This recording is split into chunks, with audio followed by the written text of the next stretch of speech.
Bismillahirrahmanirrahim.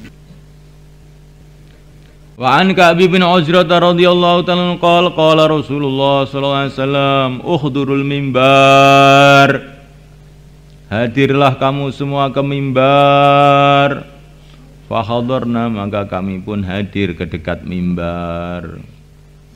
Falamma martaqa darajatan, ketika Nabi naik satu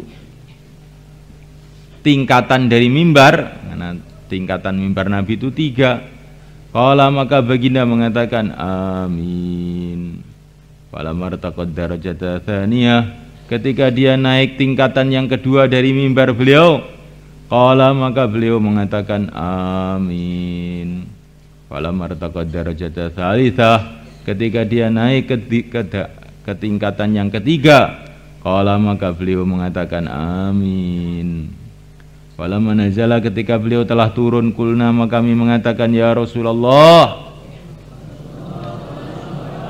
sami'na, kami telah mendengar minka, dari engkau, al-yauma, pada hari ini, syai'an, sesuatu, makuna, yang tidaklah kami nasma'uhu, pernah mendengarnya.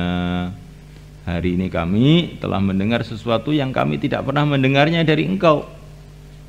Jadi naik mimbar amin, naik lagi amin, saya tidak pernah mendengar seperti ini sebelumnya. Qala, baginda mengatakan inna Jibrila, sesungguhnya malaikat Jibril aradoli, dia menampakkan diri kepada aku. Ketika saya naik mimbar tadi, Jibril menampakkan diri kepada aku. Faqala, maka beliau mengatakan ba'uda man adraka Ramadan falam yughfar lahu. Ba'uda, jauh dari rahmat Allah, celaka, man adraka Ramadan, orang yang menemukan bulan Ramadan, falam yughfar lahu, maka tidak diampuni lahu untuknya. Betul-betul celaka orang yang menemukan bulan Ramadan, kemudian dia mensia-siakan bulan Ramadan itu, sehingga akhir bulan Ramadan dosanya belum diampuni. Betul-betul celaka. Ibaratnya itu ada kesempatan sangat baik untuk diampuni, kok tidak mendapatkan ampunan, betul-betul celaka. Orang sakit keras, di depannya ada obat yang mujarab, kok nggak mau minum, betul-betul celaka. Orang dalam kehausan, kelaparan, di depannya sudah ada makanan halal, sudah dipersilahkan, nggak mau makan sampai mati kelaparan. Betul-betul celaka. Pedagang di pasar, ada dagangan banyak, tinggal ambil murah, kalau dijual mahal nggak mau kulaan. Betul-betul celaka, maknanya begitu. Jadi begitu juga Ramadan ini kesempatan yang sangat besar untuk orang itu diampuni dosanya oleh Allah. Kok sampai dia nggak diampuni? Ini tidak menghormati Ramadan, tidak memperhatikan Ramadan, betul-betul celaka. Qultu amin, maka aku mengatakan amin.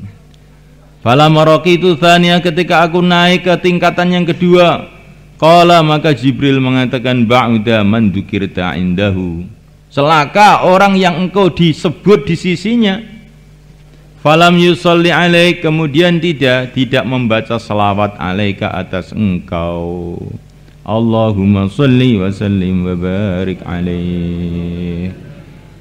Betul-betul celaka orang yang Rasulullah disebut di sisinya, kemudian dia tidak membaca selawat, betul-betul celaka. Nah, ini orang di dunia ini yang paling berjasa kepada kita, ini Rasulullah. Dialah yang menuntun kita menuju surga Allah, menuju ridha Allah. Dialah semulia-mulianya makhluk, namanya disebut di sisi kamu, kok kamu tidak membaca selawat, betul-betul kamu ini orang ndablek nggak karuan. Allahumma sholli wa sallim wa barik alaih. Ini yang pertama. Dan dengan membaca selawat itu, kamu akan dicucuri selawat oleh Allah 10 kali. Lah kok tidak menggunakan kesempatan itu, betul-betul celaka. Barang siapa yang lupa membaca selawat, berarti dia lupa jalan menuju surga. Dalam satu hadis sudah dikasih tahu, ini loh jalan menuju surga, Lah kok malah toleh betul-betul celaka. Gitu. Paham nggak? Jadi kalau disebut nama Rasulullah Sallallahu Alaihi Wasallam itu betul-betul kita ini mengucapkan selawat dengan penuh kecintaan, penuh semangat, penuh gembira. Karena jalan saya menuju surga, jalan menuju surga, jalan menuju rahmat Allah. Ini orang yang paling berjasa kepada aku, melebihi jasa ayah, ibu, seluruh dunia. Ini orang yang paling sayang kepada aku, melebihi sayangnya seluruh manusia di seluruh dunia. Maka kalau kita ini mendengar nama Rasulullah disebut itu harus betul-betul dengan gembira, seneng baca selawat.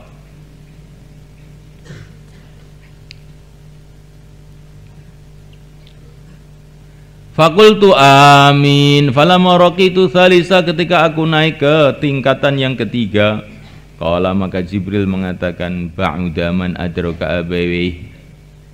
Betul-betul celaka orang yang menemukan kedua orang tuanya. Al-kibaru, masa tua. Orang yang menemukan kedua orang tuanya dalam keadaan orang tua sudah tua, maksudnya. Masa tua itu sudah menemui kedua orang tuanya, maksudnya orang tuanya sudah tua, begitu terjemahnya. Aindahu, di sisinya, au ahaduma, atau salah satu kedua orang tua. Falam yudkhilahu, maka kedua orang tua itu tidak memasukkannya al jannata, surga. Qultu amin. Celaka orang yang menemukan kedua orang tuanya dalam keadaan sudah tua, atau salah satunya kedua orang tuanya sudah tua dan dia tidak bisa masuk surga sebab kedua orang tuanya itu. Karena dia tidak mau berkhidmat sama orang tua, tidak mau berbakti sama orang tua, sehingga orang tuanya tadi tidak bisa jadi asbab dia masuk surga. Betul-betul celaka. Karena diantara amalan yang pahalanya sangat besar adalah berbakti dengan orang tua. Berbakti pada orang tua itu amalan yang sangat besar nilainya. Dan juga sepantasnya toh anak berbakti sama orang tua itu. Lah kamu kok tidak mau berbakti sama orang tua? Berarti kamu itu menyia-nyiakan perkara yang sudah sangat-sangat mudah. Kalau suruh berbakti sama tetangga sih agak susah ya. Karena dia ini tidak punya jasa yang besar pada kita. Lah kalau berbakti pada orang tua itu kan wajar. Memang dia sudah sejak bayi, bahkan sebelum bayi orang tua sudah korban untuk kita. Jadi berbakti pada orang tua itu memang sudah tuntutan fitrahnya orang yang berakal. Apalagi orang tua sudah tua lagi umurnya, waktunya dia lemah, waktunya kita berkhidmat kepadanya. Lah kok kita tidak mau berbakti, sehingga akhirnya orang tua itu tidak jadi sebab kita masuk surga. Betul-betul celaka. Maka dalam satu hadis dari dikatakan orang tuamu itu adalah pintu kamu menuju surga. Terserah pintunya mau kamu buka apa mau kamu tutup.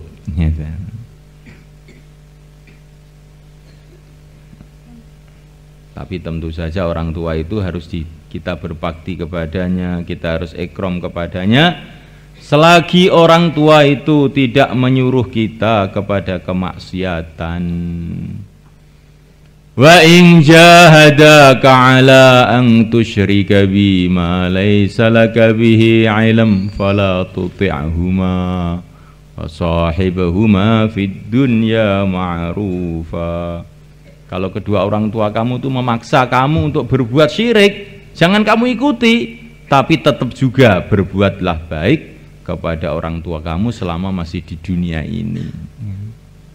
Jadi orang tua ini walaupun jahat, maksa kamu kepada kemaksiatan pun, tetap kamu harus berbuat baik sama dia, tapi jangan diikuti. Kalau dia menyuruh keburukan jangan diikuti, tapi tetap kita harus memuliakan dia, menghormati dia. berbuat baik kepada dia. Karena jasanya orang tua itu kepada anak itu sangat-sangat besar.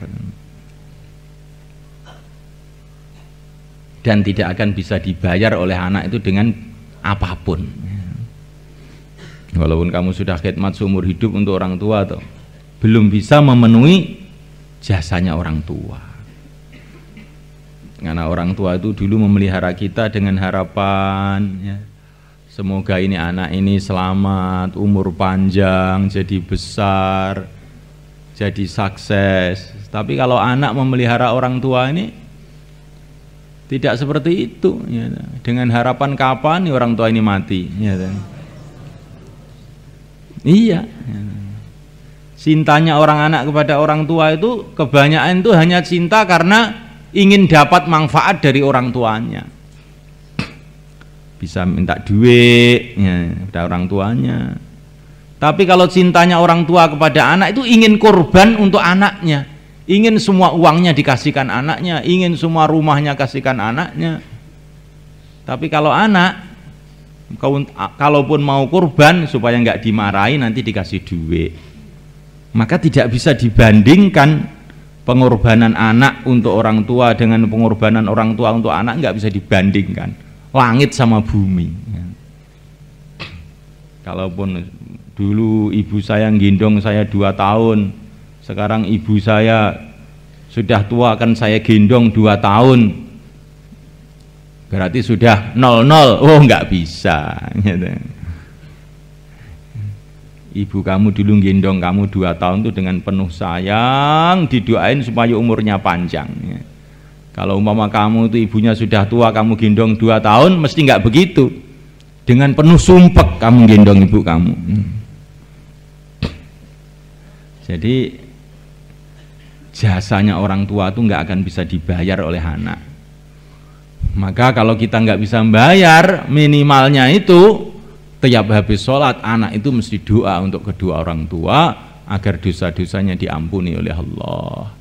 Allahumma salli salatan kamilah wa sallim salaman tamman ala sayyidina Muhammadin alladhi tanhallu bihil uqad wa tanfariju bihil qurab wa tuqda bihil hawaij wa tunalu bihil raghaib wa husnul khawatim istasqal ghamam ya jil karim wa ala alihi wa sahbihi fi kulli lamhatin wa nafasin bi'adadi kulli ma'lumin lak la ilaha illallah astaghfirullah nas'alukal jannata wa na'udhu bika minan nar la ilaha illallah astaghfirullah nas'alukal jannata wa na'udzu bika minan nar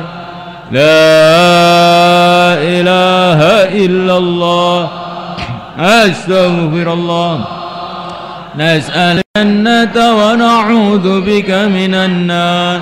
Allahumma salli wa sallim barik ala sayyidina Muhammad wa ala ali sayyidina Muhammad. يا الله يا علي يا عظيم يا حليم يا عليم يا حي يا قيوم يا ذا الجلال والإكرام يا إلهنا إله كل شيء لا واحد أعطنا من خير كل شيء واجنبنا من شر كل شيء وخير لنا واختر لنا في كل شيء ثم بارك لنا في كل شيء أيدنا في كل شيء أيدنا في كل شيء ساخر لنا كل شيء لإحياء الدين في أنحاء العالم إنك على كل شيء قدير. نسألك العافية لنا ولأهلنا ولأصحابنا وللمسلمين. نسألك العافية، نسألك دوام العافية، نسألك تمام العافية، نسألك الشكر على العافية. صلى الله عليه وسلم وبارك على سيدنا مولانا محمد وعلى آله وأصحابه أجمعين والحمد لله رب العالمين.